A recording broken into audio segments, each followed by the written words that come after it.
मुनि श्रेष्ठ, आपके साथ पधारे ये दो दिव्य पुरुष कौन है? ये दोनों वीर पुरुष किस लोक से आए हैं? निश्चित रूप से यह धराधाम के तो हैं नहीं। ये दोनों शस्त्रधारी देवता जैसे लग रहे हैं, जैसे एक स्वेच्छा से देवलोक को त्याग कर आपके साथ इस धराधाम में विहार करने आ गए हों। ये किसके पुत्र हैं? और देखता हूँ कि ये आपके साथ पैदल ही वनों की यात्रा करते हुए आए हैं। सुमति ने बिना विश्वामित्र की ओर देखे अपने प्रवाह को आगे बढ़ाया। सुमति ने बिना विश्वामित्र की ओर देखते अपने प्रवाह को आगे बढ़ाया। मुझे मेरे गुप्तचरों ने यह जानकारी दी थी कि आप दो किशोरों के साथ विशाल पुरी की ओर आ रहे हैं। तत्काल समझ गया कि निश्चित रूप से मेरे किसी पुण्य का उदय हुआ है, जो आप मेरे राज्य की ओर आ रहे हैं। यहाँ पधार कर मुझे निहाल करेंगे, किंतु नहीं जानता था कि आपके साथ सूर्य और चंद्रमा के समान दिखने वाले दो अलौकिक किशोर होंगे, जो युवावस्था की ओर अग्रसर हो रहे हैं। हे मुने, इन दुर्गम मार्गों से आप इन श्रेष्ठ आयुधों के धारण करने वाले नरश्रेष्ठ वीरों को किस हेतु आपके साथ लाए हैं, यह जानने के लिए मेरी इच्छा बलवंती होती जा रही है। राजन, यदि यहीं खड़े खड़े तुम्हारी जिज्ञासा का शमन करूंगा तो हमारी जठराग्नि का शमन कौन करेगा? पहले तुम्हारे आतिथ्य को ग्रहण करेंगे, फिर रात के समय चर्चा में तुमको इन दोनों अलौकिक युवाओं के विषय में बताऊंगा। विश्वामित्र ने हंसकर सुमति से कहा और मुस्कुराकर लक्ष्मण की ओर देखा। उनकी मुस्कान कह रही थी कि लक्ष्मण, जहाँ इतनी प्रतीक्षा की, थोड़ी देर और कर लो, फिर थोड़ी देर सारा सुस्वादु भोजन तुम्हारी थाली में होगा। सुमति की और अपनी भूल समझ में आ गई। वह बिना कुछ बोले उसने अनेक बार प्रणाम करके क्षमा मांगी। उसने सामने खड़े रथ पर विश्वामित्र, राम, लक्ष्मण को आरूढ़ होने का विनम्र संकेत दिया। विश्वामित्र बहुत सुबह ही राम और लक्ष्मण के साथ सुमति से विदा लेकर मिथिला की ओर प्रस्थान कर गए थे। सुमति को यह आशा कि विश्वामित्र प्रातःकाल से विदा न लेंगे, वे तो यह सोचकर आनंदित थे कि श्री श्रेष्ठ के साथ उनको कुछ दिन रहने का सौभाग्य प्राप्त होगा और वे राम और लक्ष्मण को आभा मंडल से जरते अमृत को जी भर कर चखेंगे।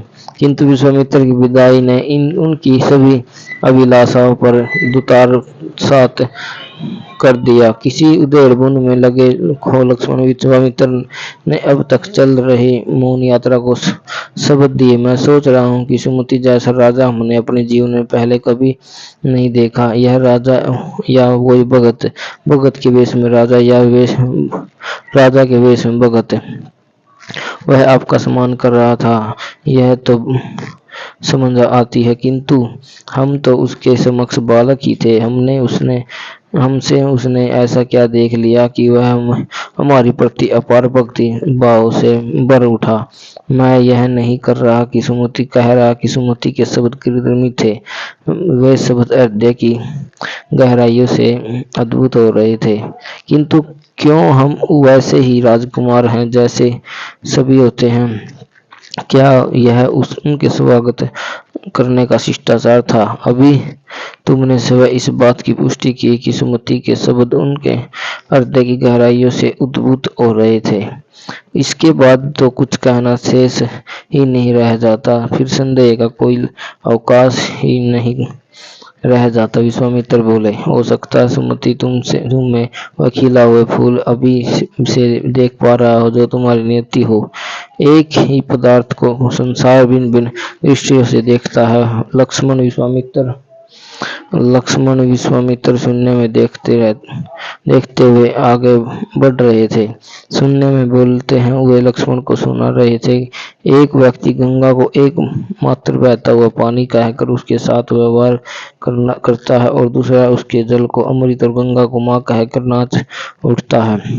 कभी भी तथ्यों को देखते समय व्यक्ति के होने का समग्र जोड़ काम करता है। उसका वह जोड़ ही उसको उस पदार्थ की गहराई तक ले जाता है और उस अपनी क्षमता के अनुसार ही वह उस पदार्थ का मूल्यांकन करता है और उसके प्रति अपनी निर्धारणा बनाता है। श्री राम कहाँ रह गए लक्ष्मण के द्वारा इस प्रकार टोके जाने से। इस प्रकार टोके जाने से विश्वामित्र का ध्यान भी इस ओर गया। उन्होंने देखा कि तब तो राम उनके साथ चल रहे थे। अकस्मात हुए कहाँ रह गए। उनके पीछे मुड़कर देखा तो देखते हैं राम मूर्तिवत खड़े हैं। वो एक उजाड़ आश्रम की ओर देख रहे हैं। आओ राम के निकट चलते हैं, विश्वामित्र बोले और बिना लक्ष्मण की प्रतीक्षा किए वे राम की ओर बढ़ गए। राम अभी भी उसी निर्जल आश्रम को देख रहा था। राम, विश्वामित्र ने पुकारा, गुरुदेव यह कैसा आश्रम है। राम विश्वामित्र के द्वारा पुकारे जाने पर तनिक भी नहीं चौंके, मानो वे यह मानकर चल रहे कि उनको अपने साथ न पाकर विश्वामित्र उनको खोजते हुए उनके पास आएंगे कि और उनको इस प्रकार आश्रम की तत्लीन होकर देखते हुए उनको पुकारेंगे ही। जैसा आश्रम होता है वो है वैसा ही आश्रम है। राम विश्वामित्र ने राम की बात को गंभीरता से नहीं लिया। यह वैसा आश्रम नहीं है गुरुदेव जैसा आश्रम होता है। यह निर्जल क्यों है? क्यों एक भी मुनि अथवा ब्रह्मचारी यहाँ दिखाई नहीं दे रहा है? क्यों इस स्थान पर पक्षियों का कलरव नहीं है? क्यों ब्रह्मांडों का गुंजर नहीं है? क्यों इस आश्रम पर निर्भयता मुझे पुकार रही है? राम ने विश्वामित्र की ओर देखा और बोले, गुरुदेव मुझे ऐसा लगता रहा है जैसे इस आश्रम से उठती कोई निर्भय अतरवाणी मुझे पुकार रही है। मैं आपसे इस आश्रम के विषय में विस्तार में जानना चाहता हूँ। रहने दो राम, यह एक शापित आश्रम है। इस और तुम जाना अपना मुख न करो तो उत्तम होगा। विश्वामित्र ने राम की बात को महत्व नहीं दिया। गुरुदेव कृपया कर इस आश्रम के विषय में आप मेरी विनम्र जिज्ञासा को शांत कीजिए। राम के नीरद नयनों में उन्नति थी। ठीक है राम, जैसी तुम्हारी इच्छा। विश्वामित्र मंद मंद मुस्कुराए और बोले, मैं नहीं चाहता कि तुम इस आश्रम के विषय में मुझसे जिज्ञासा करो, इसलिए मैंने लक्ष्मण के साथ चर्चा आरंभ कर दी थी, किंतु विधि को समझते मेरे प्रस्ताव स्वीकार न था। तो चलो इस आश्रम के प्रवेश द्वार तक मैं तुमको इस आश्रम के वैभव को और इसको मिले साप की कथा सुनाते चलता हूँ। यदि इसके प्रवेश द्वार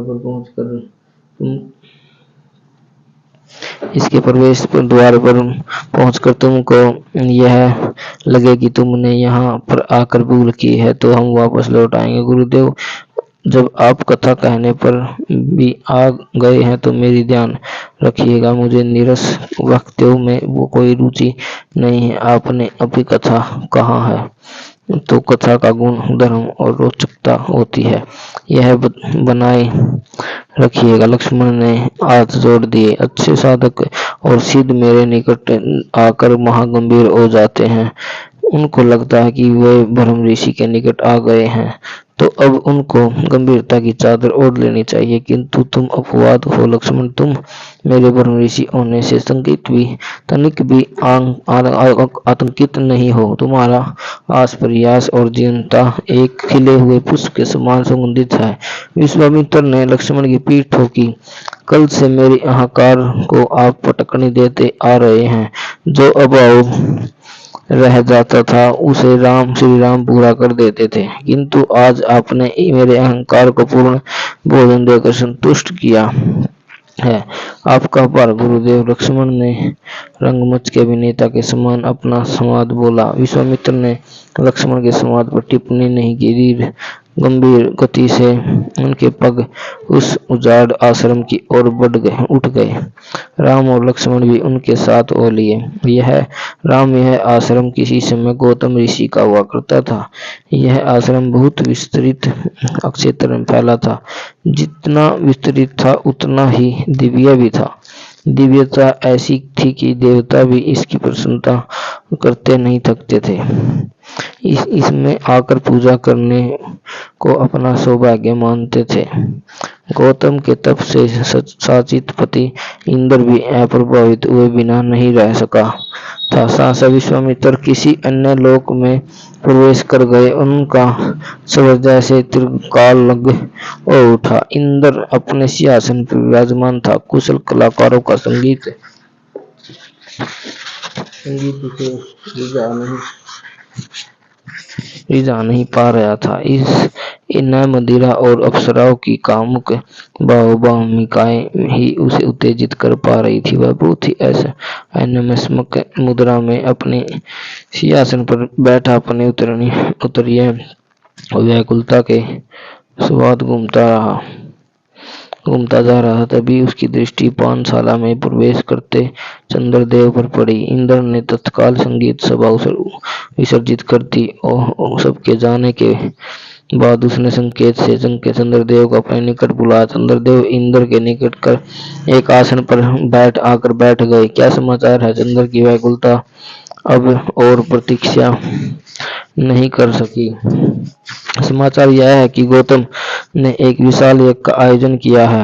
यदि वह इस यज्ञ में सफल हो जाता है तो आपके वश यश का सूर्य उसकी तपस्या के कोहरे में न केवल निष्प्रभ हो जाएगा वरन उसका ताप भी जाता रहेगा। चंद्रदेव बोला, ऐसा लगता है जैसे सारा ऋषि समाज गौतम की शक्ति प्रदान करने के लिए उसके आश्रम में आ जुटा हो। अनेक देवी देवता भी इस सौभाग्य का लाभ उठाना चाह रहे हैं।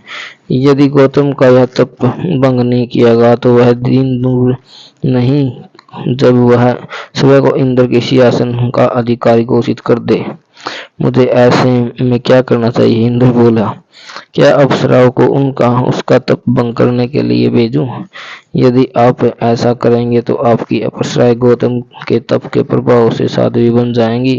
चंद्रदेव हंसा, आपने अप्सराओं पर कभी तो दया कीजिए तो और क्या उपाय हो? गौतम ने के तप को भंग करने का इंद्र को समझ नहीं आ पा रहा था। भाई और वह क्या करे।